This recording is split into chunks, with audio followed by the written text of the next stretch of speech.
James, Raf. how would you go about if you're like, I need $100 billion to build 4 fabs? How would you go about just like asking for that money? Like actually getting the $100 billion. Yeah, you got it. You need $100 billion. How do you do it? What about Akon?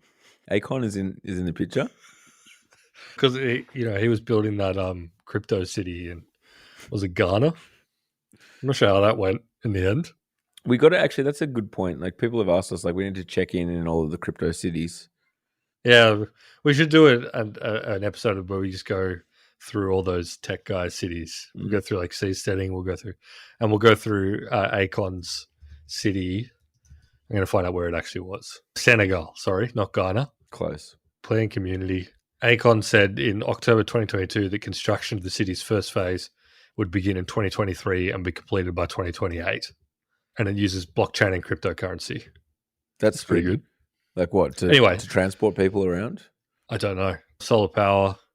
A local journalist visited the site in December 2022, and apart from a foundation stone laid in a ceremony in 2020, they found no sign of construction.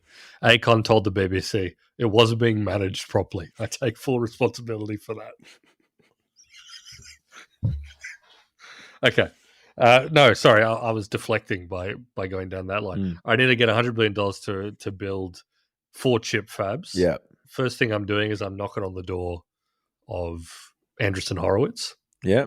I think they could potentially furnish a few billion of that. Mm-hmm. I would pitch, I have a capitally intensive project that needs funding.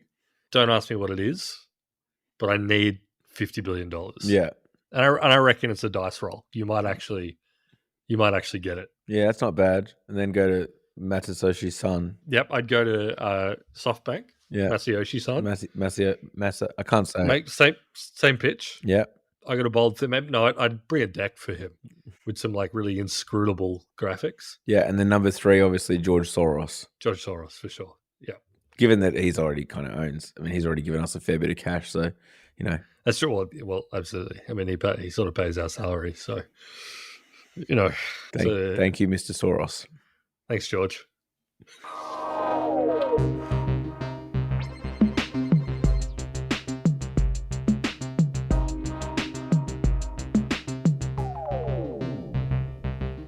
Speaking of fabs. Speaking of spending $100 billion on fabs, Intel.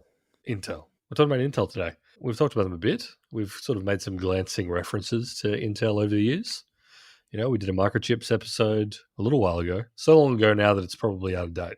So this is a good excuse to sort of get back into the weeds of microchips, building microchips. Expensive endeavor, complicated endeavor. I couldn't do it. No. You couldn't do it. No. I feel comfortable in saying. And apparently Intel can't do it either. Yes, which is an issue. Which is a real issue for the technology landscape, for the national security of the United States of America.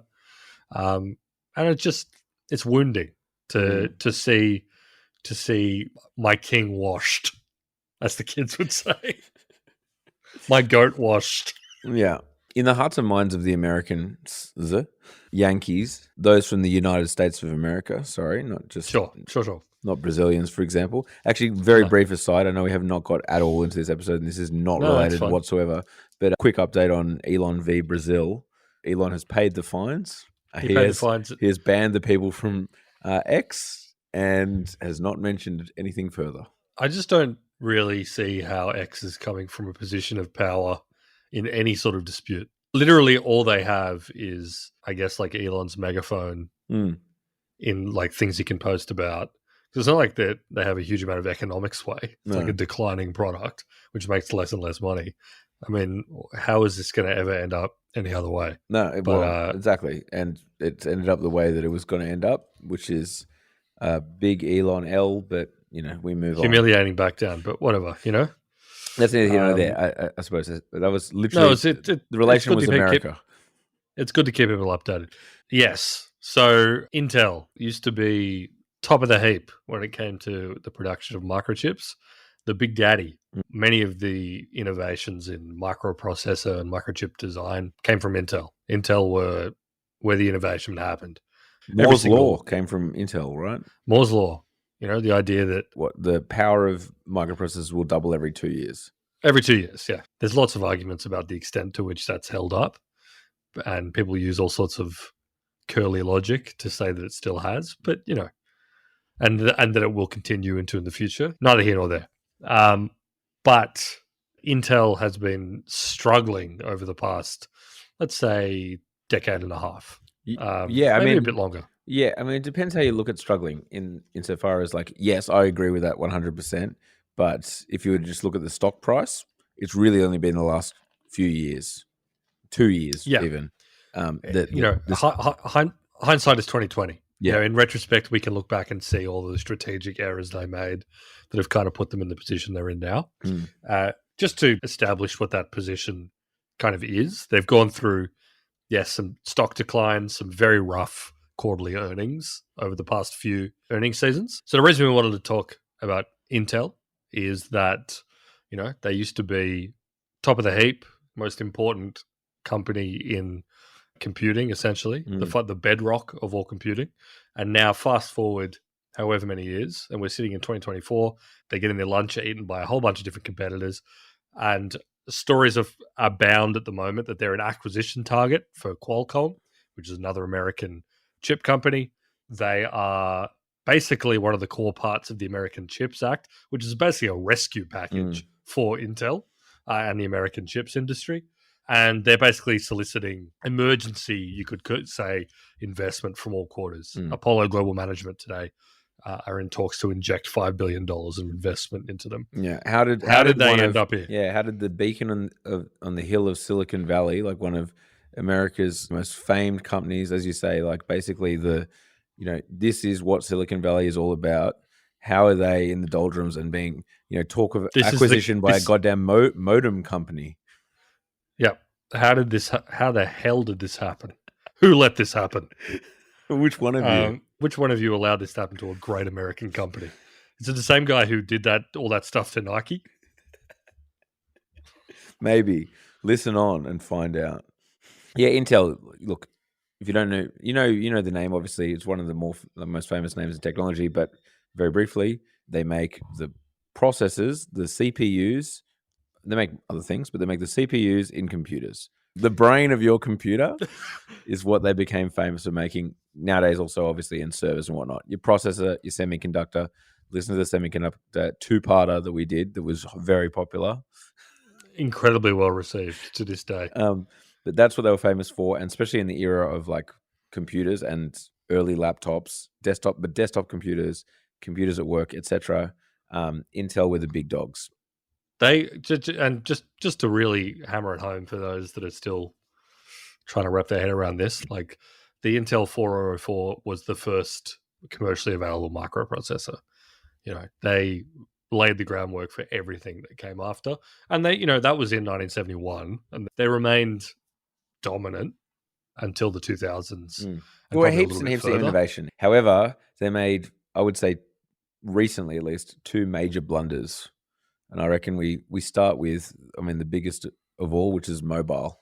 I think this is kind of like the canary in the coal mine. There are a few other structural problems that have popped up, but the number one where you can point at a time and say, wow, they really missed the ball after being on top of most of the preceding sort of computing revolutions, was mobile. Because, as we said, Intel powered sort of the PC revolution as well. Intel Inside, Pentiums, the i5, i7, the i5. Well, x86 architecture, right? That's right. It's all based on the x86 architecture, which was their baby. And basically, x86 was the basis for all the most powerful computers around. But the issue was that it wasn't very efficient in terms of power. It was fantastic in a computer that is plugged into a PowerPoint that you just want it to just crunch, you want it to just fly, crunch numbers, but it is got a big power supply, it draws a lot of energy. Mobile comes along, and we've discussed it previously about discussions with Apple. Apple wanted a custom chip. Intel basically was like, no, you take one of our off-the-shelf chips. Apple were like, that ain't going to work, because obviously in mobile, far more important than raw power is efficiency. You need something that's not going to drain a friggin' battery immediately. And I mean, we all remember, and you probably still to this day may well have a work laptop that doesn't friggin', it needs to be on charger. Otherwise, you've got about 25 minutes like on battery because it's draining too much energy. That sucks. It doesn't work in the mobile era. It doesn't really work with laptops, even though you can get away with it. It certainly doesn't work in mobile. And that was where that was like the big thing that Intel missed was making quote unquote shitter, slower, but far more efficient chips for mobile that didn't drain as much battery. And that's where ARM really started to eat their lunch. So ARM, which we talked about in our microchips episode, it's a British company. ARM is just a different processor architecture to x86, which is what Intel uses. They've been around for a very long time, but they didn't really come into their own until the mobile era.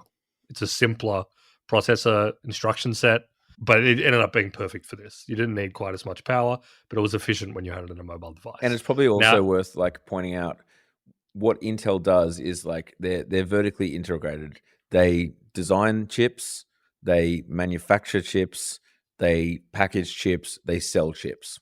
Like they do the full stack. Whereas someone like ARM, they design little parts of the chip.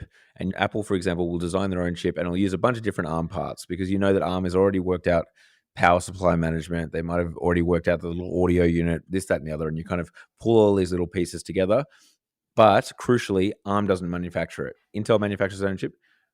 You go off to TSMC, as we talked about before, Taiwanese semiconductor manufacturing, and say, hey, we've got this design that we've used using all of this ARM architecture. We'd like you to build it. And TSMC says, absolutely. In fact, and they will build it for you. And they will then say, hey, down the pipeline, by the way, we've got this new technology that we're able to make even better. Right now, you might be designing your 8 nanometer chips. Guess what? We've got technology that can get you 6 nanometers. So next time you design a chip using your ARM architecture, you can design it at 6 nanometer and make it even better, blah, blah, blah. The point being this is modular architecture to chips. This is not what Intel does. Intel is top to bottom. They do it all themselves. Yeah, this is the other. So you could say this was the other thing they missed. One, they missed mobile. They didn't realize how important that was going to be. And that's paid off hugely down the track now that, Apple, who obviously were like, okay, well, if you guys are going to help us build an efficient chip that lets an iPhone run all day, then we'll figure it out ourselves. And now what do you have? You have Apple building some of the best chips in the game, which have replaced Intel on Macs, huge customer lost, and has now forced Windows to be like, oh, shit, we need to solve this. So they've got the Microsoft Copilot PC plus whatever. Yeah, well, let's pause on that for a minute because like Macs, 4 years ago, were still running an Intel chip on the Mac.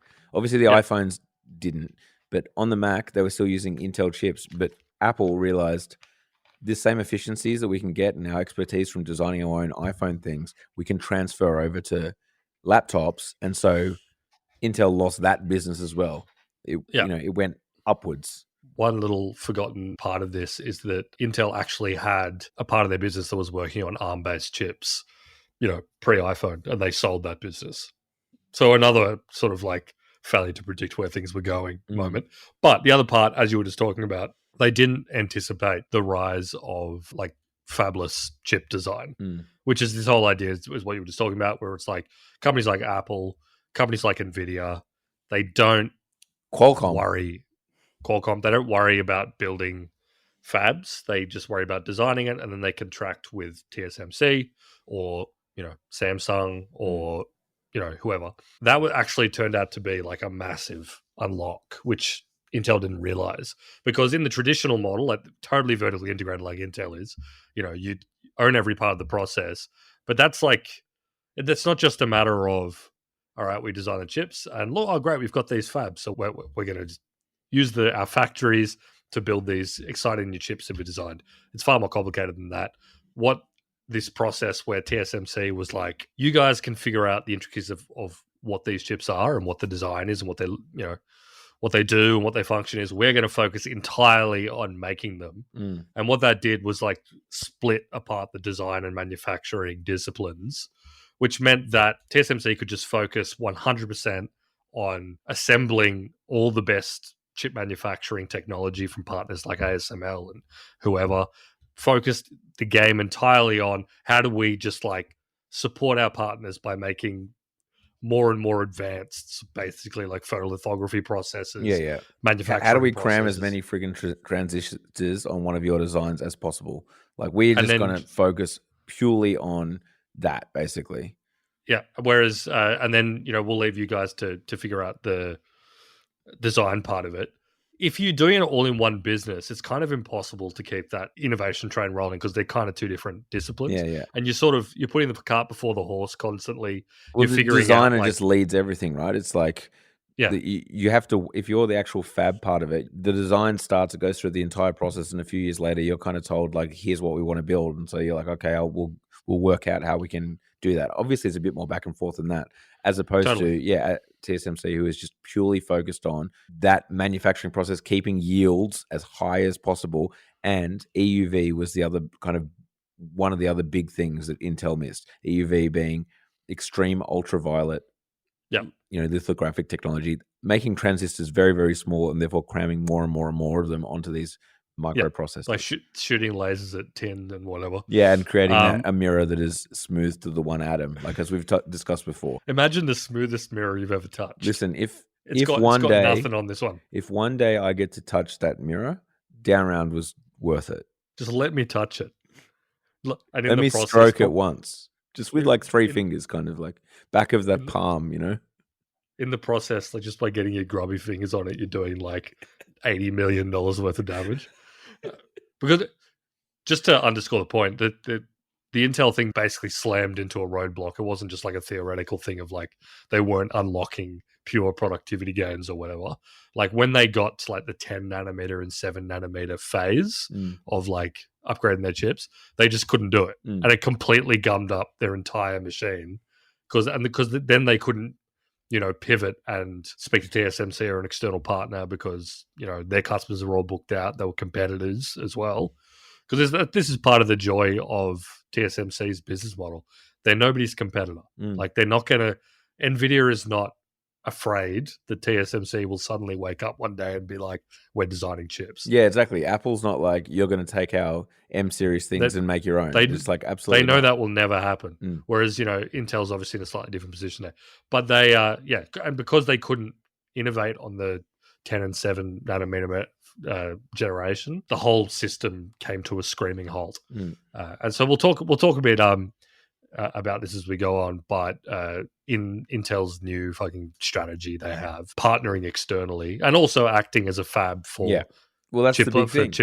Yeah, right. Yeah. So their technology hitting the wall meant that they actually now outsource some of their own designs to TSMC, their direct competitor, and alternatively, the big.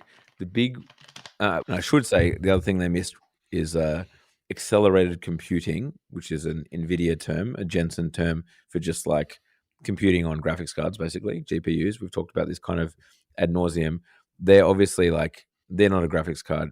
They're not a GPU manufacturer. They're not a parallel computing thing. They have their own, like they do now do this and they're getting into it, but they're obviously far, far, far behind someone like NVIDIA. So I think the key thing here though is, which is worth pointing out, and is like, mobile means scale, right? Producing chips for phones, would you believe, leads to huge amounts of scale, volume. Then the flip side with like accelerated computing, that is GPUs, that is NVIDIA. NVIDIA also makes shitloads of money. NVIDIA don't make shitloads of money because they sell shitloads of, they just sell a lot of chips. They're not selling though like TSMC, they're not selling like phone level numbers of chips. They're just selling these graphics cards for an insane amount of money, for like huge profits, because they're really, really expensive.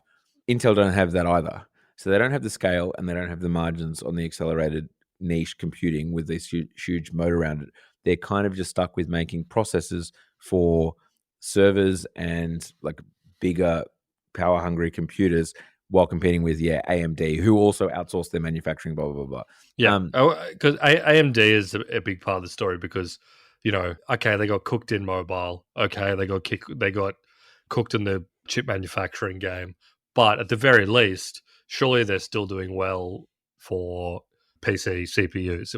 Because for a very long time, they were really the only game in town. If you were putting together a desktop computer or you were OEM selling desktop computers, you were making a gaming rig or whatever, you would get, the top shelf Intel chips, like the i3 and and AMD i5, was i7. like 2 years behind, basically. And AMD were known for their graphics cards. They were an NVIDIA competitor, not really an Intel one. Obviously, AMD are now also playing catch up in AI and like parallel computing, which it seems like they're actually. I hear a lot of chatter that AMD. It looks like AMD could do quite well in that space, as like following a very similar path to what NVIDIA did, like build a good development environment. But AMD released its, I don't know if it's Ryzen or Risen chips, which were basically the competitor. I've never heard someone say it aloud. I've only ever read it on a computer, which are basically their Intel CPU competitors and are really performant and really good. Because they make TSMC, TSMC makes them. Yeah, but totally, exactly. And they've got the relationships. And to lose that turf is another, phenomenal L for Intel. Yeah. So among everything else. So the new strategy with Pat Gelsinger was the CEO. He left. He's back to save the company. There's a bunch of like key parts of the strategy, but one of the key elements is, as you mentioned before, splitting Intel into basically two parts. You still get your chip designers, but you also have the fab, the ones who are actually manufacturing the chips. That is its own. I mean, it's still part of Intel, but it's split up, and they will now build chips for other people, like TSMC does. They will, if you've got a design, we're going to build it for you. That's the new kind of plan. The issue right now is, amongst many, but I'll say the first issue, they have no customers. And part of the kind of strategy here is like, okay, and we've talked about this before, building a fab, not the cheapest thing in the world. Mentioned it up top. For context, they said a few years ago, Intel were like, we're building these fabs in Arizona. We're gonna make these fabs everyone. They're gonna cost $10 billion. 2 years later, actually, they're gonna cost $28 billion each. And yeah, the 4 fabs that we're building in America, price tag of about $100 billion. This is a company that's worth, its market cap is $95 billion. Yep. So building fabs, very, very expensive. The strategy is, it's okay. We do have a customer, actually, ourselves. Our first customer is Intel, and the fabs will produce the Intel, which, yes, this is exactly what they're doing currently. But yes, that's the idea, is like the fabs will actually be able to produce things and make things with Intel as the first company, and we'll build them up and start to get customers from other people and pull market share away from TSMC. Before I get into why that's going to be a challenge, it's probably worth talking about the geopolitical and the geostrategic factors. Well, yeah. This comes into the politics side of it. We mentioned essentially the government bailout of Intel, you could call it, because yes, common thing we've brought up and down around. Unfortunately, due to a range of factors, some of them in people's control, some of them outside of people's control, the most important bit of advanced manufacturing that happens in the world, the most complex bit of advanced manufacturing that took decades and decades and decades to set up, just so happens to be in a breakaway province of the People's Republic of China. Yes, that's right. Folks, Chinese Taipei. Chinese Taipei, the most geopolitically contested, one of the most geopolitically contested tracts of land on Earth. I'm not going to, there's no down round power rankings. There's no power rankings on contested land. Actually, I did see earlier today some guy with like a Finnish flag in his username had posted a picture like of a map of Finland, and he had like highlighted these like 3 tiny like chunks of land on the border, and he wrote like, "Never forget what Russia took from you." And like someone had quote tweeted with like, "Bro, no one knows what the fuck that is." Unfortunately, those 3 tiny provinces of Finland, I'm putting that at the bottom of the list. I apologize to my Finnish listeners. Speaking of interesting map stuff, you know how like there's a part of Russia that's like right over there in that kind of Scandinavian kind of coast region? There's a little kind of like a little circle thing. Yeah. That's weird. Yeah, I agree. Did you know there's a country in South America where they speak Dutch? Have you heard this? That sounds incredible. That sounds Wow. Do not even get me started on the coastline of Croatia. We'll be here all day. Anyway, but point being that Taiwan is, for a number of reasons, in particular, the Americans think that it might be better if they manufacture chips in America rather than in Taiwan. Yeah. Rather than basically their biggest companies being reliant on semiconductors being produced in Taiwan, they'd rather they weren't. They're pretty simple. But as we've talked about in the past, Taiwan putting itself in a position where it was the center of the global economy, you could basically say, in a really important kind of way. They are like that one Jenga block supporting like a tower above it. Was basically the biggest triumph of industrial policy that's ever been seen on Earth. I think is probably like fair to say. Yeah. Morris Chang and his gang went back and were like, we're not doing textiles anymore, folks. We're making microprocessors. Yeah. And it's like, you don't know what that is yet, but just wait until you see it. Wait until you see this goddamn mirror. Yeah.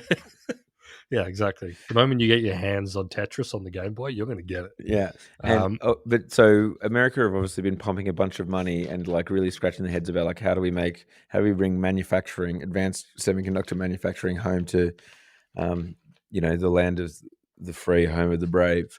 And part of that involves just pumping money at Intel. And Intel having this strategy of being like, we can just be TSMC. Like, we'll just be an American version of TSMC. Some of the issues with that is, as I said, A, no customers. And B, not only no customers, but again, as we've discussed, there are capacity constraints when it comes to TSMC's ability to manufacture, in that there's a long waiting list to have your shit built by TSMC.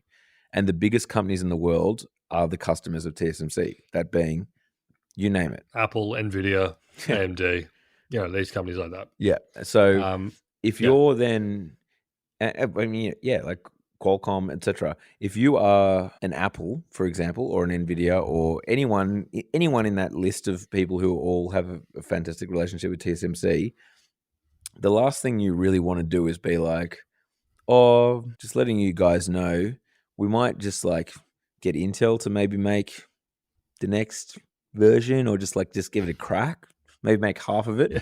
It's obviously not going to go down great. No, exactly. Yeah, totally. And and it is genuinely like intensely competitive to get TSMC to make it's a really collaborative approach. Like Apple pay upfront TSMC to buy their new ASM, to buy their new equipment, etc. It's a very kind of intricate relationship. The idea of just like Apple just being like, oh, well, we've got, $10 billion budget for the next chip, we'll give 5 to Intel and 5 to TSMC, is obviously not viable whatsoever. It's like, it's a lift and shift, and it's a full investment into a company that currently is not making anything for anyone other than themselves. Yeah. Yeah, no, totally. But yeah, just to give some further context on like the government stuff. So a lot of it came through via Joe Biden's administration. The CHIPS Act, as they called it, stands for creating helpful incentives to produce semiconductors. That's clever. I like that. Yeah, that's one way to frame just doling out billions. Yeah, and then the other, it was kind of linked to the Inflation Reduction Act, and there was also some chip stuff in that too. But the point being, it was essentially, let's de-risk our supply chain. It was also a COVID thing, as well as like the national security stuff, because as you may recall, during the manufacturing backlog during COVID, chips was one of the biggest issues, because it's not just top spec chips which are an issue. Like obviously the chips that go into iPhones and go into Nvidia graphics cards and whatever are very sophisticated, but your car has hundreds, if not thousands, which and all different sorts of chips, like the kind that Japan still make, because Japan and China are one of the largest producer of quote unquote trailing edge chips. Like we're talking about TSMC making 2 nanometer. 120 nanometer are perfectly fine for your freaking kettle and your car. Exactly. Stuff that goes in your kettle, your aircon unit, or whatever, to run like the tiny LCD screen, just like that. So the American government wants to support local chip industry. You can't just like whip one up, and their options are pretty limited in terms of companies that are operating within the continental United States that can that have some capacity to work on.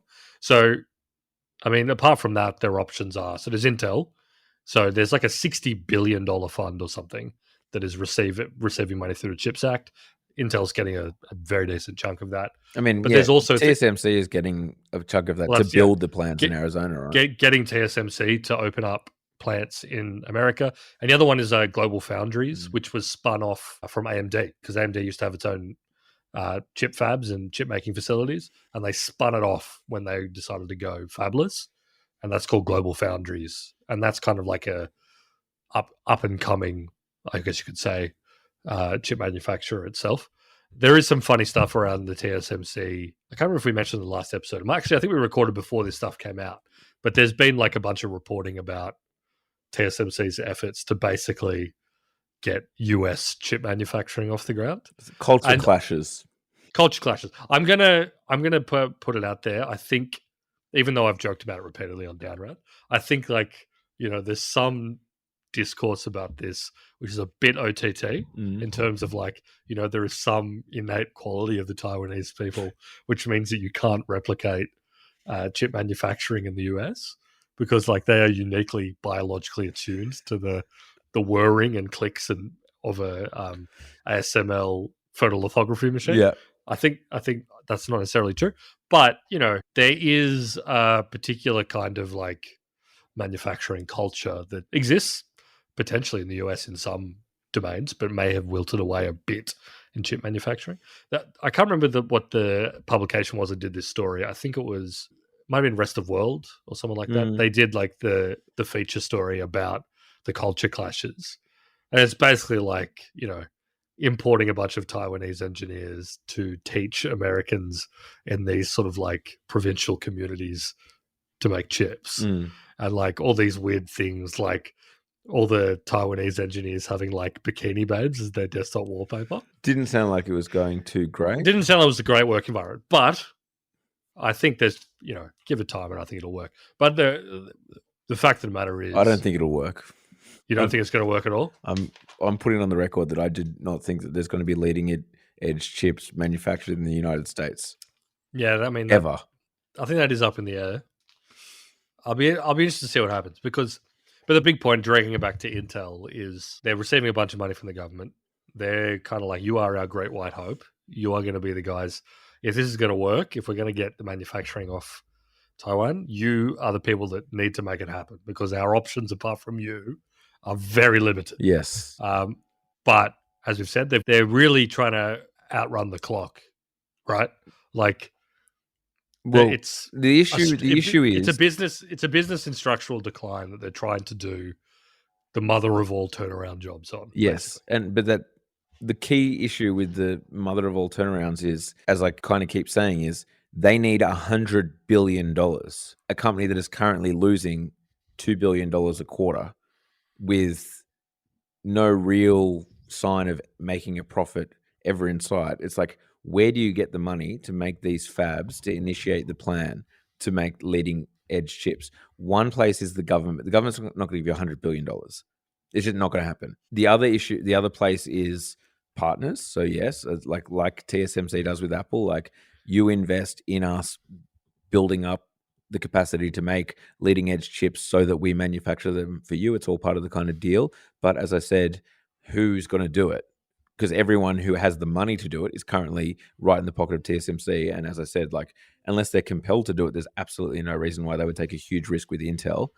And then number 3, I guess, is private sector investment. It's going to be very tough for Intel to go to their shareholders or even to the bond market to try and raise anything near the amount of money required to build these fabs. The 4th is acquisition, and that's, I think, why there's talk of this kind of Qualcomm acquisition. Qualcomm, as very briefly, most famous for making the modems in your phone, basically, and they're very good at it. They allegedly get something like $12 or so from every iPhone that's sold. They get a percentage.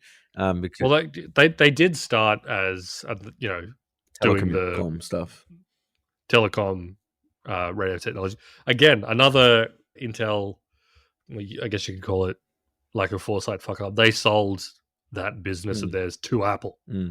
Apple bought that off Intel, like their telecom radio stuff. Who knows if they were ever going to succeed at doing it, but whatever. But Qualcomm has gone from doing great radio modems and modems in phones to now building chips. Yeah, like which they is make the Snap. It's a perfect example. Yeah, they make the Snapdragon. It's a perfect example of like Intel missing the boat, where like your competitor now in the smartphone market, who are now moving up into laptops as well, started off by making modems in phones, and like as in the data, the thing that connects to the cell tower, basically, is what we're talking about. You know, made a fuckload of money from mobile. Yeah, and now being able to move up the the value chain, up the chain into processors. Because the Snapdragons are basically, the Qualcomm Snapdragon processors are basically considered pretty top spec when it comes to like, especially like the chips that are in Android phones. Basically, like they are considered rival and competitor chips to Apple's A series. Probably about 18 months to 2 years behind, but yes, they're good. Yeah, totally. They're good. But they are, But yes, they are, TSMC makes them as well. However, the issue is always with them is they can't build enough. They can't build enough. There's those capacity constraints. So the rumor is that they have been discussing with a potential takeover with Intel. I personally don't think it's going to happen. So I don't know if it's worth giving too much airtime to, just because like they're only slightly bigger than Intel. I don't like that. It's still, regardless, despite Intel being kind of in the doldrums, at $96 billion is still a hell of a lot of money to raise for any company. Yeah, because Qualcomm's like 190 billion or something, which, still, if they went ahead with it, if this actually happened, it would be maybe the biggest M&A ever. Yeah, it'd be up there. It'd be close to it. Anyone recently that would be close to that would be like the Activision Blizzard one, I guess. And like people are saying like, oh, there'll be antitrust. I don't think there'll be antitrust scrutiny in this case, because like America is so focused from a quote unquote national security and whatever angle that an American company, like two American companies banding together to attempt to make chips would. But that said, I actually don't think like, do Qualcomm want to be a fab? Like, do they want to be making chips? There is that capacity issue that would kind of somewhat resolve it. But Qualcomm don't. They're a fabulous. They're another fabulous company. Like this would be a huge change. It does make you wonder, because it's kind of like, however way this goes forward, I don't think Intel is like allowed to fail. Like, yeah, exactly. They are now like a protected industry. They're not state owned, but like the American government is. It's not going to be like car manufacturing going out of the US or whatever. No, totally. They want it here. At the moment, Intel is currently struggling through some really rough sales declines. The stock price is taking an absolute pounding, but they have the pitch. They're like, yes, this is all noise. We're trying to build. We're doing a turnaround. This is going to be. We're building the future of our firm here. But there's the additional thing where it's like the hand of the government is not going to let it ain't happening. I think. Does Qualcomm, seems impossible that they would even be countenancing this offer without like talking to the US government, like, or some department or some being incredibly locked in with that. Because if they did acquire it, it's not just a matter of like, oh, we've got this storied brand name, we've got this big customer base, we've got all this technology, and we've got all this whatever, these manufacturing facilities or whatever. It's also like you are taking upon the mantle of like saving the entire chip industry. Yeah. You're not fucking around and making Snapdragon processors for Galaxy phones or whatever. Yeah. Like, you're basically part of the military. Well, exactly. I mean, case in point, the Pentagon just announced like a $6 billion with Intel to make some military chip, which, to be frank, is just a handout as well, right? Yeah, totally. Yeah, exactly. It's just like the Pentagon being like, fuck, again, Intel cannot fail. Like, we need... So, yeah, exactly. And the other story that I flagged up the top is that Apollo, and this story came out just after the Qualcomm story, which suggests that it's linked, at least in the sense of like everyone getting their Intel stories out or whatever. But Apollo, which is a big fund, is talking about making a $5 billion investment in Intel. And I think there's like, as we've just talked about, $5 billion, I mean, it's a huge amount of money, but in the grand scheme of what Intel actually needs to like make any part of this plan to come fruition, it's peanuts. Like, it's a really small fraction of it. You could look at it in the sense of like Apollo as a fund looks at Intel and says, even though it's marginal in terms of what they need, $5 billion is still quite a lot of money for any fund to be investing in anything. they look at the plan they have laid out and the trajectory, and maybe because it's like this is like buying a fucking government bond, like a giant bond. This is like backed by the might of the US government. They look at it and say this is a good investment. I think that's kind of like interesting. Yeah. I mean, because Intel's stock price is, well, maybe they see value as well, just at the current price.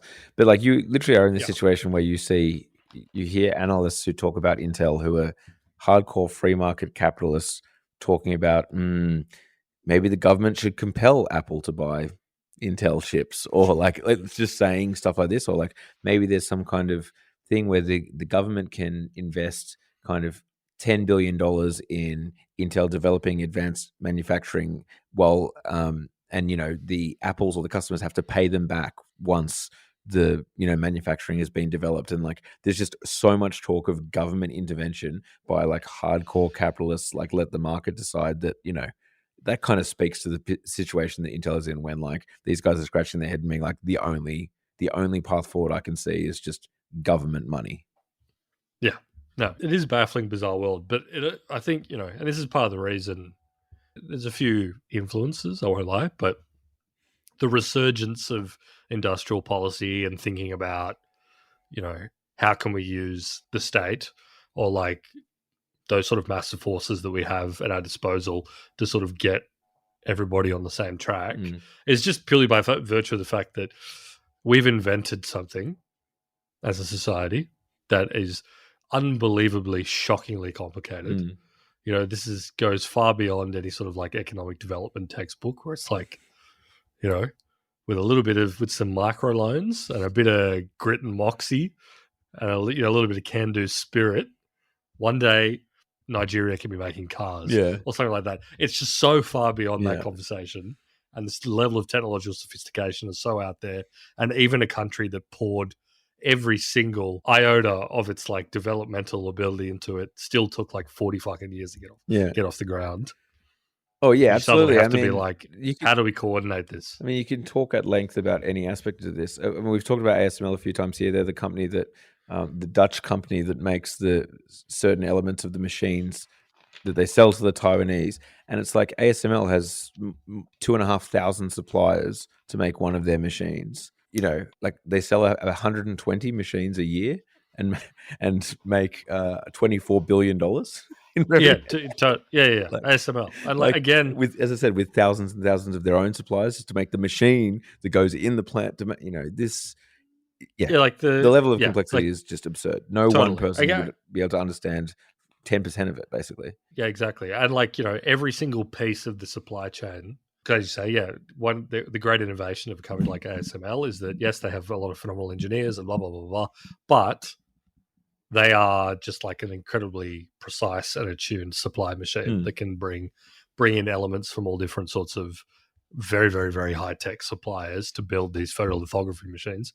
But again, it's like, how could you build up a competitor in that space? Like it's a natural, it's not a natural monopoly in the same way as like, I don't know, the railroads or something, but it's a natural monopoly in the sense that it's like, good luck. The number of pieces, we're talking about something that's turned 490 out of 500 on a game of Civilization. Like, it's right at the fucking end of the tech tree. Yeah, and one of the most important things I should mention that we've mentioned before is is yield, right? Like this is when you have something this absolutely complex. I've mentioned it way long ago on a semiconductor episode. Like to make a chip that goes in your phone, an A series chip or an M series chip in your laptop, there's something like 1,200 different steps at TSMC to build something like this. So if you have, this is the quote unquote math. Like if you have yields of 99.9%, as in, we're talking not millimeter, like we're talking about things at a scale of like less than a human hair. Like it's so precise. If you had a yield of 99.9%, you're not going to get any chips left because there's 1,200 different steps. So like the yields have to be so precise. Yeah, I mean, we could talk all day about the complexity of this thing. So yes, as you say, Intel deciding, don't get me wrong, Intel are very good at making high performance computer chips, server chips, etc. but getting into the game of mobile leading edge semiconductor manufacturing at home in America, with the expertise kind of at the moment being dispersed across the world or having to be imported from Taiwan. This is why your price tags start in the $100 billion range. But yes, anyway, Intel, I guess for anyone who's followed tech for a while, like, that the position that Intel holds as this, it really is like one of the most, if not the most important company in computing history, right up there. To be in this situation, just largely due to mismanagement, honestly, or not really, like strategic mismanagement is I think crazy.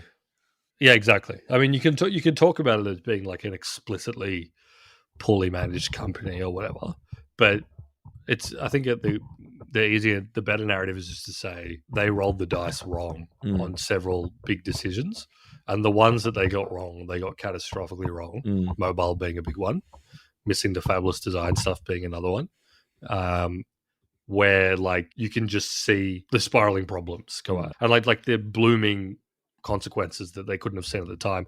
As we said before, missing the mobile revolution, and then the architecture that people went to instead, now crawling up the value chain and occupying computers, and having everyone be like, shit, okay, like the simpler, cleaner, much more power efficient way of doing it, that's the way to go. Yeah. And now all of a sudden you've got like iPhones that are outperforming laptops from 5 years ago. Yeah. Well, and in the world of web apps, right? Like, you don't need to have the most powerful processor in the world. If you're not friggin' like gaming or doing 3D whatever, like, and you're mostly using it for G Suite, Google Workspace kind of stuff, then you want power efficiency, right? And it works its way up the stack. And yeah, as you say. Yeah. And like when VR is like another area that Qualcomm is very strong in, that Intel has missed, like all of the friggin' headsets. Anyway, yeah, it's a cautionary tale for anyone out there with a multi-$100 billion manufacturing company. Yeah, if that's you, and you're listening to this episode, and you currently control, I don't know, a network of 10 fabs, $100 billion worth of assets on the book, many, many customers, just think, you can wake up on the wrong side of the bed one day and it could all be gone like sand through your fingers. Good luck. Good luck out there.